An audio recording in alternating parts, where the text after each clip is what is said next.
Life में आपके मन के अंदर ये सवाल तो जरूर आया होगा कि क्या वाकई इंसान के मरने के बाद उसका पुनर्जन्म होता है, और अगर होता है तो क्या उसको वो यादें, वो मेमोरीज, वो फैमिली मेम्बर्स याद रहते हैं। आज के समय में इतनी एडवांस साइंस आ चुकी है, पर फिर भी उनके पास इस चीज़ का कोई जवाब नहीं है। पर आज का केस कुछ ऐसा ही है, या मैं कहूँ कि ये केस है वो इंडिया मोस्ट यूनिक केस में से एक है, क्योंकि इस केस की स्टोरी बड़ी ही इंटरेस्टिंग है कि व्यक्ति जिसको मार दिया जाता है वो अपने कातिलों का बदला लेने के लिए दूसरा जन्म लेता है। असल में होता ये है कि एक सुरेश नाम का एक बिजनेसमैन होता है। जब वो रात को अपने घर पे आता है तो उसको दो कातिल एक प्री प्लान मर्डर के थ्रू उसको मार देते हैं। अब इसके बाद सभी को लगता है कि सुरेश मर चुका है, पर उसी साल दूर किसी गांव के अंदर एक बच्चे का जन्म होता है, और जब वो बच्चा मात्र 2 साल का होता है तो वो बोलने लग जाता है एकदम स्पष्ट रूप से, और वो बातें करता है कि वो सुरेश है और वो जानता है कि उसके कातिल कौन है। तो आज की इस वीडियो में इसी टीटू सिंह केस को देखेंगे कि कैसे एक मरा हुआ व्यक्ति दोबारा जन्म लेता है अपने कातिलों से बदला लेने के लिए।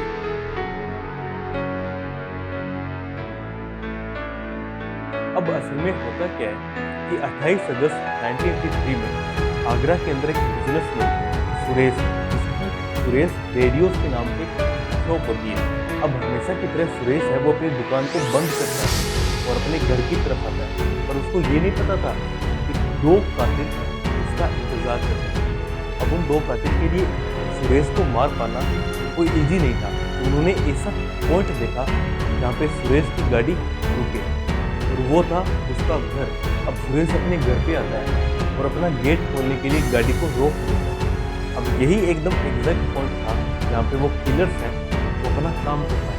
अब जैसे ही सुरेश ने गाड़ी रोकी, उन दोनों लोगों ने सुरेश पे गोलियां चलाई और देखते ही देखते सुरेश की डेथ हो गई। अब सो तो था, पर वो बात 1983 की है, तो उस टाइम पे इतनी ज़्यादा पॉपुलेशन नहीं थी, तो लोग इतने ज़्यादा बाहर नहीं थे, तो कोई ऑन द स्पॉट कोई गवाह भी नहीं था। अब आवाज़ सुन के जो सुरेश की वाइफ है वो बाहर आती है, पर इतने में काफ़ी देर हो चुकी थी क्योंकि वो किलर्स है वो भाग गए थे और सुरेश की ऑन द स्पॉट डेथ हो चुकी थी। अब 1983 में आगरा से 17 किलोमीटर दूर बाल गांव में एक बच्चे का जन्म होता है, तोरण सिंह उस टीटू का।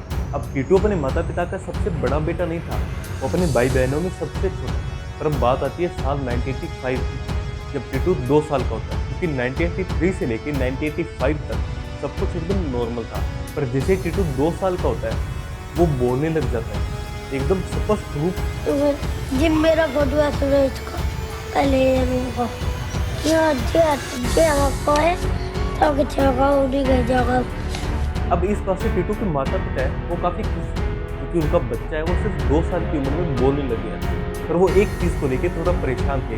भला वो क्या था कि जब टीटू सिर्फ 2 साल का बोलने लगा था तो वो कोई नॉर्मल बच्चों जैसा नहीं बोलता था, क्योंकि वो अपने माता पिता से बार बार यही कहता था कि वो तो उनका बच्चा है ही नहीं, वो तो गलती से यहाँ पे पैदा हुआ है, बल्कि उसका परिवार तो यहाँ से 17 किलोमीटर दूर आगरा के अंदर है। उमा उमा आई, पापा जी आए, माता जी आई, सब आए।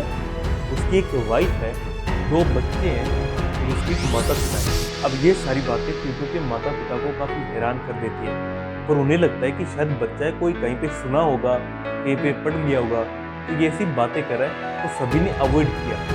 पर टीटू हमेशा से यही बातें करता था कि वो एक बहुत बड़ा बिजनेसमैन है, उसकी सुरेश रेडियोस के नाम से बाजार के अंदर एक शॉप है और मुझे वहाँ पे जाना है, क्योंकि वो बार बार वैसे रट लगाता था, क्योंकि वो अपने परिवार को काफ़ी मिस करता था। अब टीटू के माता पिता ऐसी चीज़ों को अवॉइड करने लगे और उनको थोड़ी परेशानी होने लगी जब टीटू हर वक्त यही बातें करता था और घर छोड़ने तक की बात करने लगा।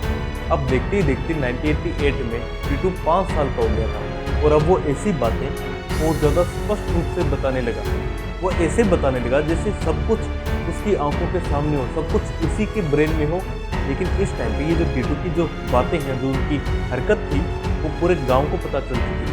तो पूरे गांव ने ये समझा कि टीटू पे शायद कोई काला जादू हो गया है, भूत प्रेत। 1983 की बात है और भारत के गाँव के अंदर ये जो भूत प्रेत, काला जादू जैसी चीज़ें काफ़ी ट्रेंड करती थी, तो ये काफ़ी आम बात थी। अब यहाँ तक कि टीटू और बातें भी करता था, जैसे कि वो अपनी माँ से कहता था कि तुम तो एक फटी पुरानी साड़ी पहनती हो, मेरी वाइफ 2,000 रुपये की साड़ी पहनती है और मेरे बच्चे काफ़ी इंग्लिश मीडियम स्कूल में पढ़ते हैं और मैं काफ़ी अमीर था। अब मैं किस्मत देखो, मैं एक गरीब परिवार में पैदा हुआ। अब टीटू ने अपने परिवार वालों को बताया कि उसका असली नाम सुरेश है और उसकी एक वाइफ है जिसका नाम उमा है और उसके 2 बच्चे हैं और आगरा के अंदर उसकी एक शॉप है सुरेश रेडियोस के नाम से। अब इस टाइम पे जो टीटू के पिता थे, अब वो काफ़ी सोचने लगे और उन्होंने अपने सबसे बड़े बेटे अशोक को इस चीज़ की पड़ताल करने के लिए यानी छानबीन करने के लिए आगरा भेज दिया। अब जो टीटू का बड़ा भाई अशोक था, वो अपने एक दोस्त के साथ आगरा जाता है और वहाँ के बाजार में एक दुकान देखता है सुरेश रेडियोस के नाम से। जब अशोक उस दुकान को देखता है तो उसको याद आता है कि टीटू ने भी सेम ऐसा ही कुछ बताया था। तो अब उसको ऐसा डर लगने लगता है कि कहीं टीटू ने जो सारी बातें कही थी वो कहीं सच तो नहीं थी। अब अशोक जैसे ही उस दुकान के अंदर जाता है तो वहाँ पे एक महिला बैठी हुई होती है। असल में वो सुरेश की वाइफ थी, उमा। अब अशोक अंदर जाता है, जाके सब कुछ देखता है, फिर उस लेडी से यानी उमा से बात करता है और कहता है कि सुरेश कौन है, मुझे उनसे मिलना है। तो उमा वो सारी घटना बताती है कि कैसे 28 अगस्त की रात को सुरेश की हत्या कर दी गई थी और अब सुरेश नहीं है तो इस दुकान को और इस परिवार को मैं ही संभालती हूँ। अब जब ऐसा सुना अशोक ने तो वो बिल्कुल हैरान रह गया था। लेकिन अब बारी थी उमा को शौक होने की, क्योंकि जब उमा पूछती है कि आप सुरेश से क्यों मिलना चाहते हो, क्या आप सुरेश को जानते हो, अशोक बताता है कि ना तो वो सुरेश को जानता है ना वो कभी इस दुकान में आया है। उसके छोटे भाई टीटू ने कुछ अजीब बातें बताई है, जैसे कि वो सुरेश है, उसकी एक वाइफ है उमा और उसके 2 बच्चे हैं और एक माता पिता है और सुरेश रेडियोस के नाम से उसकी दुकान है। जब उमा अशोक की सारी बातें सुनती है तो पहले तो वो कहती है कि शायद टीटू ने ये जो सारी बातें हैं वो अखबार में पढ़ी होगी, क्योंकि उस टाइम पे ये जो सुरेश मर्डर केस है वो काफ़ी चर्चित था। लेकिन जब अशोक ये कहता है कि टीटू ये बातें तब से कर रहा है जब वो सिर्फ 2 साल का था, तब उमा शौक रह जाती है। अब उसको थोड़ी खुशी भी हो रही है कि शायद उसका सुरेश, उसके हस्बैंड वापस आ गए होंगे, पर उसको थोड़ी चिंता भी थी। उसको हैरानी थी कि ये कैसे हो सकता है, कोई व्यक्ति मर के दोबारा जन्म कैसे ले सकता है।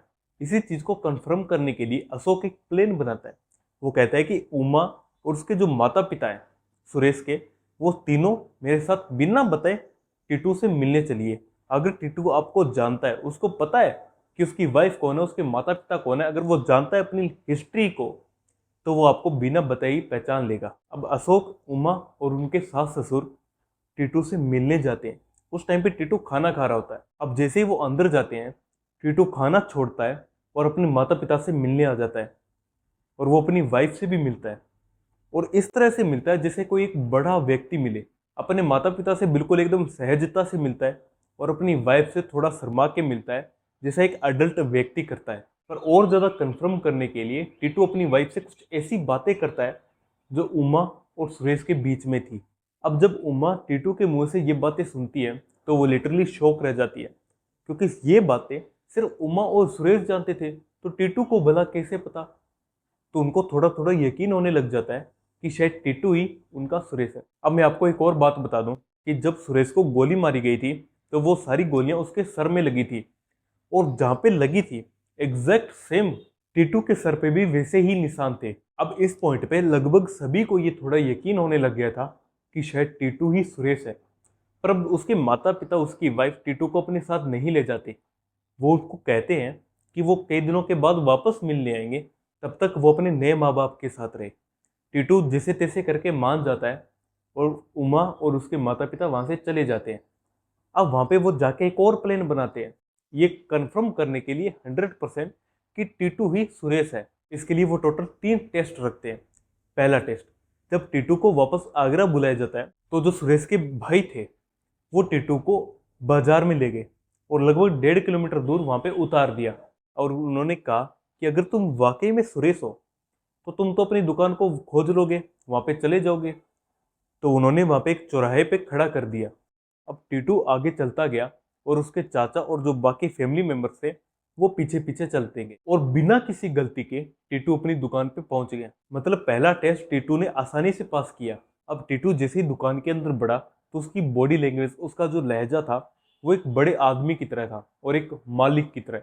वो जाके सबसे पहले अपनी सीट पे बैठता है और वो वहाँ पे सब कुछ वो बताता है कि उसके मरने के बाद वहाँ पे क्या एकदम रेनोवेट किया गया है, पहले कैसा था अब कैसा है। तो इस चीज़ से भी उनका जो सेकंड टेस्ट था वो भी एकदम क्लियर हो जाता है। अब बचा था थर्ड टेस्ट। अब टीटू को अपने घर ले गए। वहाँ पे जो सुरेश के दोनों बच्चे थे उनको घर के बाहर जो और बच्चे थे उनके साथ खेलने के लिए छोड़ दिया। अब जैसे टीटू अपने घर पे पहुंचा तो सबसे पहले वो वही देखता है कि इस भीड़ वाले जो वहाँ पे लड़के खेल रहे हैं उनमें दो बच्चे तो उसी के हैं। तो वो वहाँ पे आवाज़ लगाता है। तो यहाँ पे वो अपना तीसरा टेस्ट भी एकदम क्लियर कर लेता है और लोगों को 100% अब ये यकीन हो जाता है कि सुरेश ही टीटू है, टीटू ही सुरेश है। अब यहाँ पे एक अच्छी बात ये है कि ये जो केस था इसको आगरा की पुलिस थोड़ा सीरियसली लेती है। वो जब बात करती है टीटू से तो उनको भी कंफर्म होता है कि शायद टीटू ही सुरेश है। लेकिन यहाँ पे शॉकिंग बात ये थी कि सुरेश तो मर गया था, तो उनके कातिल कौन थे वो पता नहीं चला। टीटू जानता था कि सुरेश के कातिल कौन थे क्योंकि उसने उन कातिलों में से एक का चेहरा देख लिया था। अब जैसे ही पुलिस उस टीटू से पूछती है कि बताओ भैया आपके कातिल कौन है, तो टीटू बताता है कि उसका एक जिसने का चेहरा उसने देखा था वो कोई और नहीं बल्कि उसका ही बिजनेस पार्टनर था। अब जब आगरा की पुलिस उस बिजनेस पार्टनर को पकड़ती है, अच्छे से धुलाई करती है, तो वो खुद ही कंफर्म कर देता है कि हाँ उसने सुरेश को मारा था। तो इस हिसाब से टीटू अपने पिछले जन्म के कातिलों को पकड़वा देता है। पर आगे क्या होता है? क्या टीटू को वापस उसके माता पिता मिल जाते हैं? क्या वापस उसकी वाइफ, उसके जो बच्चे हैं, उसका पूरा परिवार वापस से एकजुट हो पाया? वेल, इसका जवाब है नहीं, क्योंकि टीटू अब काफी छोटा था। उसके जो बच्चे थे वो भी उससे बड़े थे, तो उन बच्चों को टीटू को अपना पिता स्वीकार करना सही नहीं लगा। और इसी तरह जो उमा थी वो भी काफी बड़ी थी और जो टीटू काफी छोटा था, उनका पति पत्नी का जो रिलेशन है वो सही से नहीं बैठता। और सबसे इम्पोर्टेंट, जो सुरेश के माता पिता थे उन्होंने कहा कि अगर किसी माता पिता से उसका बेटा छीने, क्योंकि वो हमारा है पिछले जन्म में, तो उसका जो दर्द है वो तो सुरेश के माता पिता ऑलरेडी महसूस कर रहे हैं, तो वो टीटू को कैसे छीन सकते थे। तो टीटू को उसकी नई किस्मत के साथ उसके नए माता पिता के पास ही रहने दिया गया। और जो सुरेश की फैमिली थी यानी उमा, उनके दोनों बच्चे और माता पिता, वो वापस अपने आगरा चले गए। पर जो टीटू था वो कभी कभार मिलने भी जाया करता था, लेकिन उसने अपना बचपन अपने माता पिता के साथ ही गुजारा और अपनी एक पहचान बनाई, तोरण सिंह है उफ टीटू।